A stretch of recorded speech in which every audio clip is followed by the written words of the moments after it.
खरगोन के औद्योगिक क्षेत्र निमरानी में एक निजी रिजॉर्ट में ग्राम निमरानी में संचालित हो रहे औद्योगिक विभाग एसोसिएशन के द्वारा एक बैठक का आयोजन किया गया, जिसके अंदर खरगोन कलेक्टर कर्मवीर शर्मा, पुलिस अधीक्षक धर्मराज मीणा सहित तहसीलदार संदीप श्रीवास्तव, एसडीओपी मनोहर सिंह गवली शामिल हुए। कलेक्टर कर्मवीर सिंह के द्वारा मीडिया से बात करते हुए खरगोन जिले के औद्योगिक क्षेत्र निमरानी में कंपनियों के कार्य जो कर रही है, जिसके अंदर औद्योगिक क्षेत्र को अच्छा वृहद बनाने के लिए नई इंडस्ट्रीज जो आ रही है, उसको लेकर मध्य प्रदेश के मुखिया मोहन यादव की दूरदर्शिता के कारण इंडस्ट्री मीट भी यहां पर हो रही है। उसकी तैयारी को देखते हुए जो भी क्षेत्र में इन्वेस्टमेंट करेगी इन 3 इंडस्ट्रीज का ही होगा, जो कि भूमि पूजन सहित शिलान्यास का वर्चुअल कार्यक्रम है, जो कि मुख्यमंत्री के द्वारा 7 तारीख को प्रस्तावित भी है। उसी को लेकर आज बैठक आयोजित की गई थी। कंपनियां आने को लेकर यहां पर हजारों लोगों को रोजगार भी प्राप्त होगा। वहीं पर उद्योग क्षेत्र में हो रहे लगातार आगजनी की घटनाओं को देखते हुए फायर ब्रिगेड की व्यवस्था पर भी बात रखी गई थी। साथ ही सभी प्रकार की कंपनियों को लेकर लेबर लॉ कानून का पालन करते हुए कार्य करवाने की हिदायत दी गई है। देखिए, आपको विदित है कि खरगोन के ज़िले में एनएच के किनारे जो है, एबी रोड के किनारे निमरानी क्षेत्र में इंडस्ट्रियल एरिया है, तो कई इंडस्ट्री यहाँ काम कर रही है। तो उसी इंडस्ट्रियल एरिया को और अच्छा वृहद बनाने के लिए नई इंडस्ट्रीज़ जो हैं वो आ रही है, और ये माननीय मुख्यमंत्री जी की दूरदर्शिता के कारण और जो रीजनल इंडस्ट्रियल मीट हो रही हैं उसकी तैयारी को देखते हुए इस प्रकार की इंडस्ट्रीज़ आ रही है, जो कि इस क्षेत्र में और इन्वेस्टमेंट करेगी। और जैसे 3 इंडस्ट्रीज़ का जो है अभी शिलान्यास का या भूमि पूजन का जो कार्यक्रम है वर्चुअली माननीय मुख्यमंत्री महोदय द्वारा 7 तारीख को प्रस्तावित है, तो उसी की तैयारी को लेकर हम यहाँ आए थे। इससे यहाँ पर हज़ारों लोगों को जो है रोज़गार प्राप्त होगा और यहाँ पर एक तरह से इन्वेस्टमेंट भी होगा।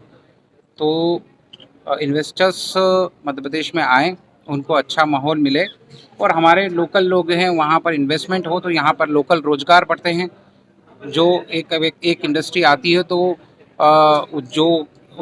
जो यहाँ पर कंस्ट्रक्शन करती है या यहाँ पर कुछ नई गतिविधियाँ करती है, तो उसमें मशीनरी का है, तो उसमें जो है यहाँ के लोकल रोज़गार का भी उसमें बढ़ोतरी होते हैं। कंस्ट्रक्शन वर्क होता है तो यहाँ के मजदूरों को, मेसन को, इनको भी मदद मिलती है। और फिर जब उसमें काम करना प्रोडक्शन लेवल शुरू होता है, तो फिर यहाँ के जो लोकल लोग हैं, जो स्किल्ड लोग हैं, अनस्किल्ड लोग हैं, उन लोगों को भी रोज़गार मिलता है। तो एक प्रकार से विन विन सिचुएशन है और इंडस्ट्री को और बेहतर तरीके से माहौल मिले, ऐसा सरकार की प्राथमिकता है। उसी को संदर्भ में रखते हुए आज की मीटिंग ये कार्यक्रम को लेकर की गई थी। मेरा आप लोगों के माध्यम से भी बाकी लोगों से कहना रहेगा कि इंडस्ट्रीज़ को वेलकम करें, वो आएँ।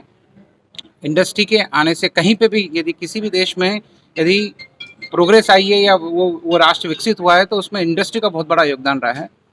तो इंडस्ट्रीज़ को वेलकम करें हम सभी लोग, और उसी के संदर्भ में आज की मीटिंग रही। अभी आज हमने चर्चा भी की इस मुद्दे पे, यद्यपि हमारे पास कसरावत से इसका बैकअप रहता है, लेकिन अभी जो इंडस्ट्रियलिस्ट यहाँ पे आए थे उन लोगों से, उनके एसोसिएशन से हमने बात की है और एसोसिएशंस को भी कहा है वो भी अपनी तरफ से कंट्रीब्यूट करके और कुछ सरकार की तरफ से कंट्रीब्यूट करके और फायर टेंडर्स वगैरह की व्यवस्था यहाँ पे कराई जाए। नहीं, इस प्रकार की कोई शिकायत हमारे पास आज तक तो नहीं आई है, मेरे पास तो नहीं आई कम से कम। लेकिन यदि इस प्रकार की कोई स्पेसिफिक शिकायत आती है तो हम लोग आज जैसे मीटिंग यही किया, आज हमने यही कहा है कि भाई जो लेबर लॉज है उनका भी पालन करें, जो सेफ्टी है उसका भी पालन किया जाए, फायर सेफ्टी, इलेक्ट्रिक सेफ्टी है, इनका भी जो है पालन किया जाए, पॉल्यूशन कंट्रोल्स की जो हैं नॉर्म्स हैं उसका भी पालन किया जाए। ये सब इंडस्ट्रियलिस्ट वालों को हमने कहा है। तो बेसिकली दोनों हाथ से ताली बजती है। ये भी है कि भाई हमें भी सपोर्ट करना चाहिए इंडस्ट्री का, और इंडस्ट्री को भी इन सब लॉज का पालन करना चाहिए। दोनों चीज़ें हैं, यही चीज़ आज हमने कही है। यदि कोई स्पेसिफिक इश्यूज आता है या कोई स्पेसिफिक शिकायत आती है तो हम जांच करेंगे। ताज़ा खबरों के लिए सब्सक्राइब करें JSR टाइम्स और साथ ही नोटिफिकेशन पाने के लिए बेल आइकन को दबाएं।